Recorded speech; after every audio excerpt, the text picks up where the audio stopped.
Good day everyone, I am Leonard Ernestones, one of the member from Group 2. For this video, we're gonna discuss about the Asian regionalism. So let's get started.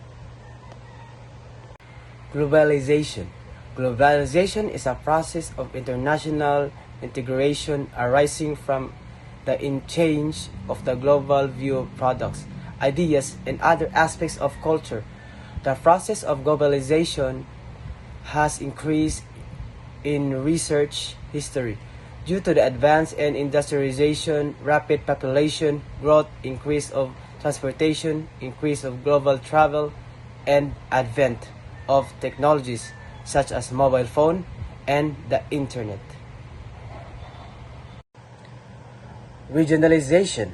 Regionalization is a process of dividing an area into smaller segments called regions. One of the more various examples of regionalism is the division of nation into states, provinces. According to Shiro, regionalization is defined as the increase of cross-border flows and of capital, goods, and people within a specific geographical area.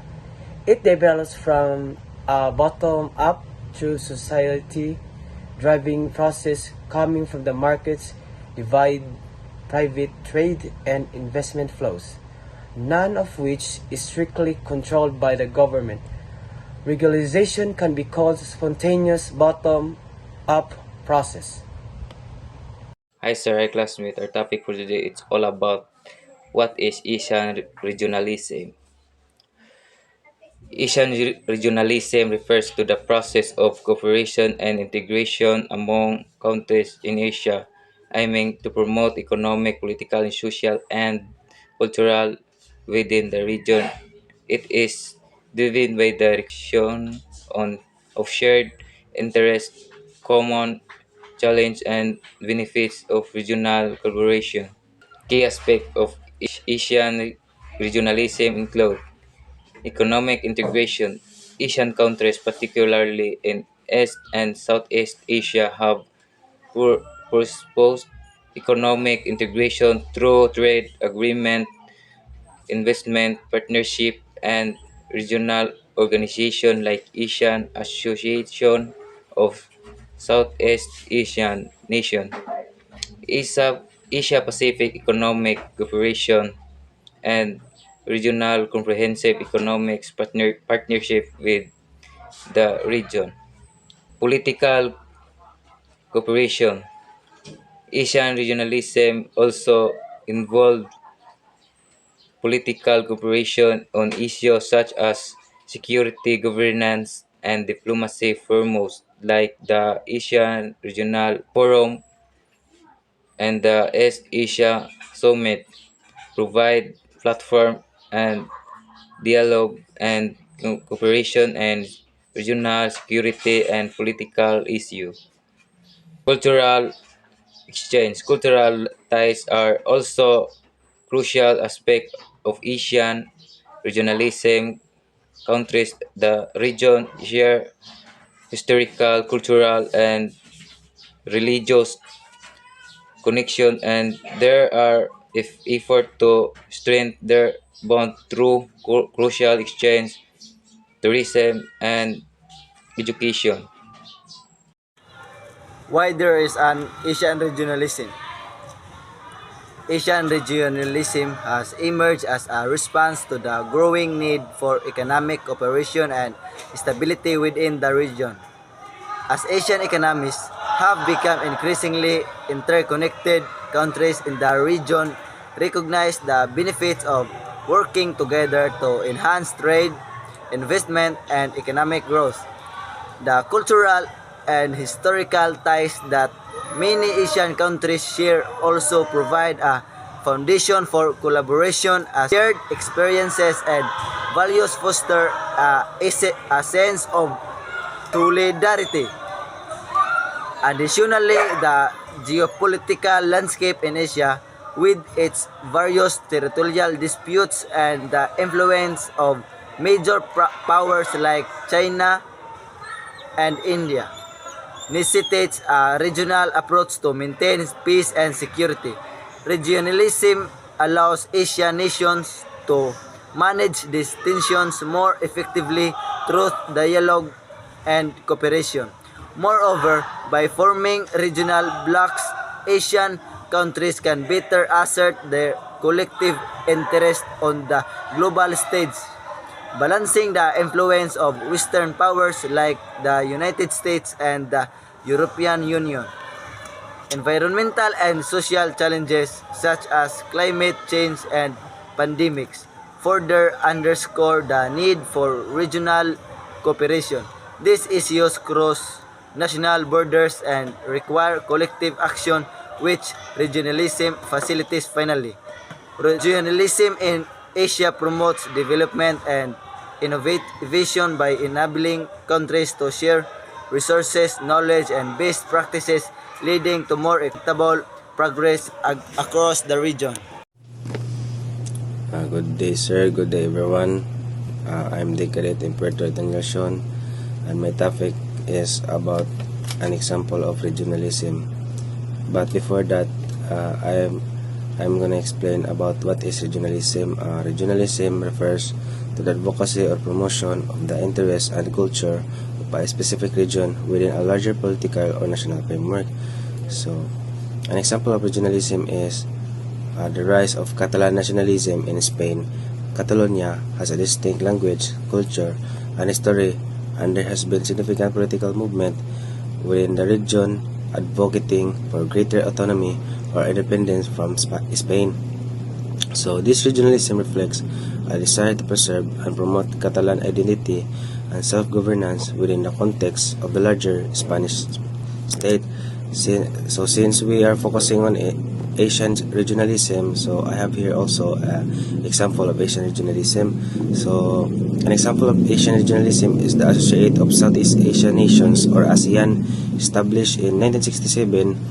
So ASEAN is a regional organization aimed to promoting political and economic cooperation and integration among its member states in Southeast Asia.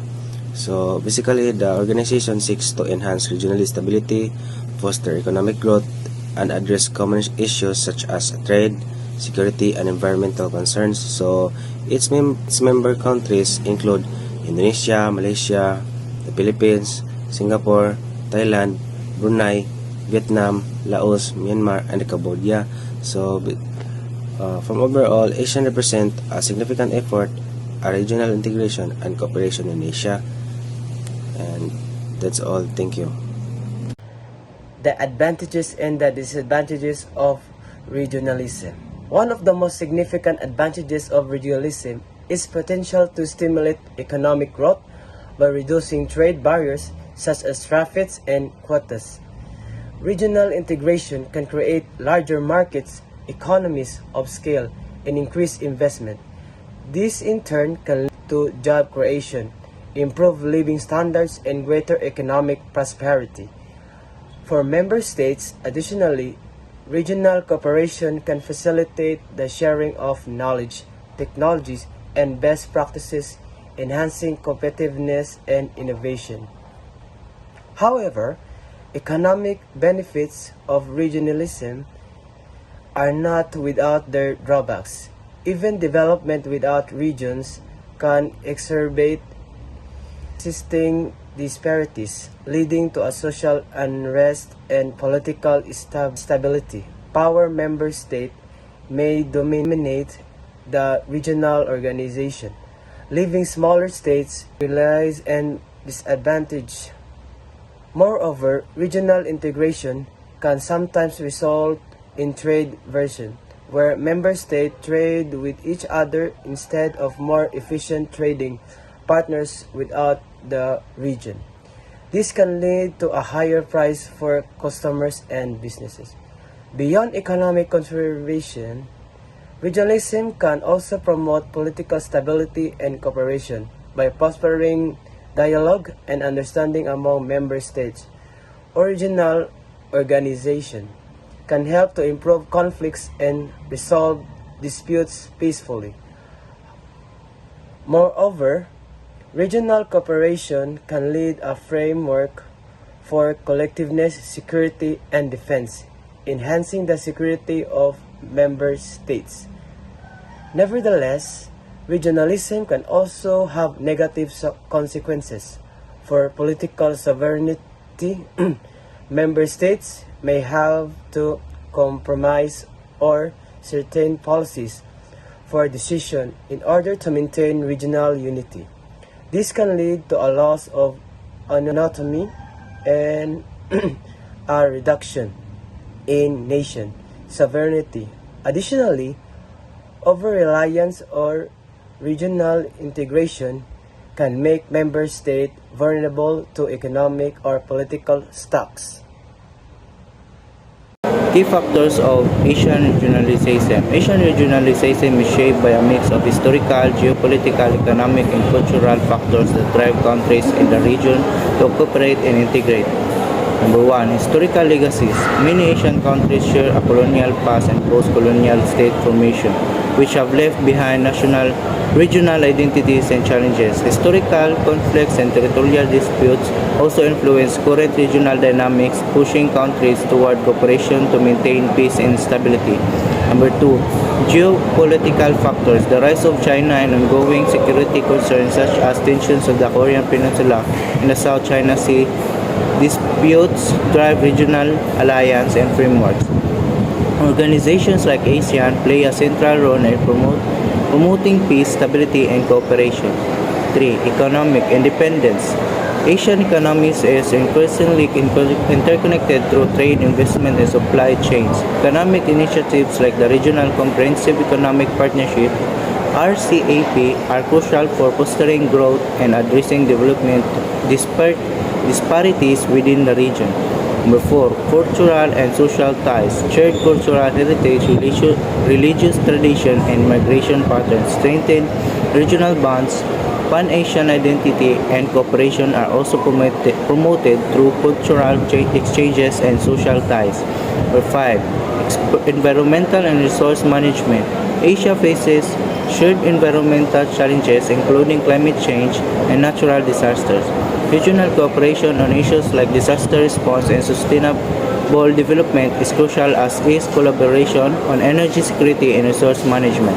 Number 6. Nationalism and sovereignty concerns. While regionalism is growing, strong national identities and sovereignty concerns sometimes limit deeper integration. Territorial and maritime disputes remain significant challenges.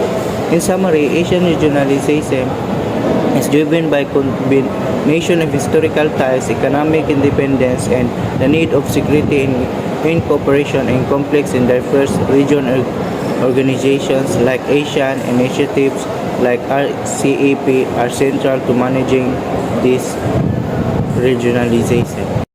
As we know, regionalism is a political ideology that focuses on the interests of a particular region, group of regions, or other subnational entity. With the term old regionalism, we refer to the attempts at regionalization and region building occurred mainly in the Europe from the aftermath of the Second World War to the end of the Cold War. The 1970s and the first half of the 1980s was a period of Eurocilisis with Europe.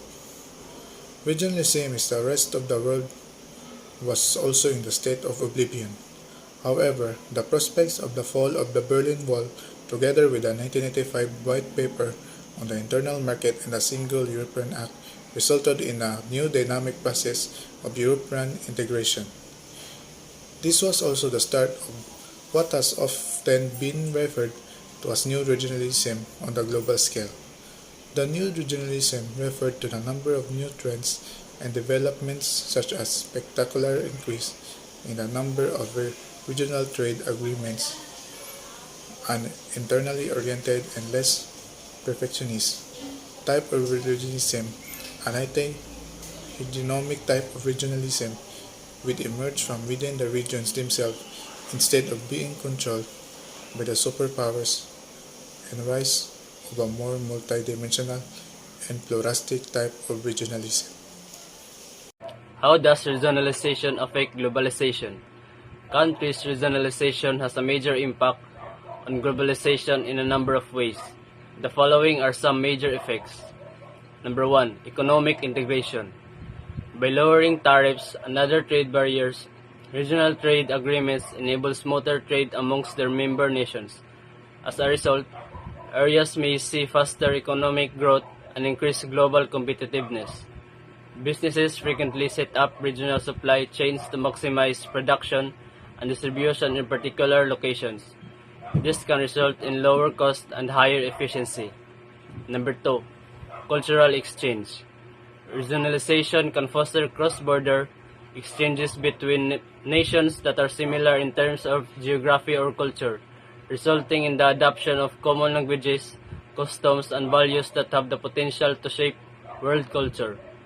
Regionalization can promote diversity by supporting the preservation of localized culture against prevailing global influences, even though it can also result in cultural homogenization within regions. Number 3. Technological collaboration. By fostering cooperation in research and technology, regionalization can promote innovation.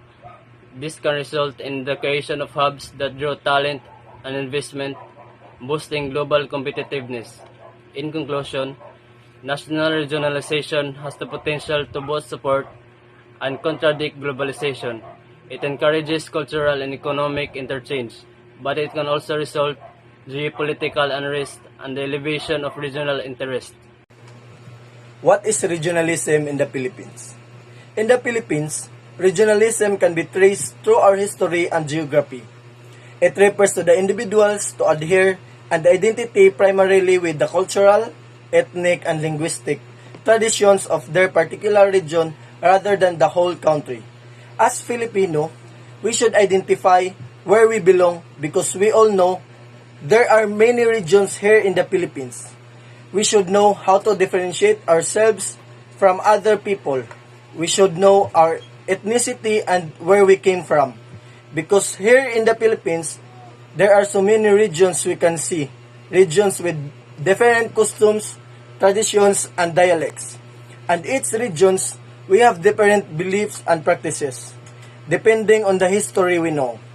Our regions here are also composed of different places and barangays, different dialects or the different languages used, and also can see here in the Philippines how individuals dress their festival because we all know that there are many festivals in the Philippines, and also celebrations because each region celebrate.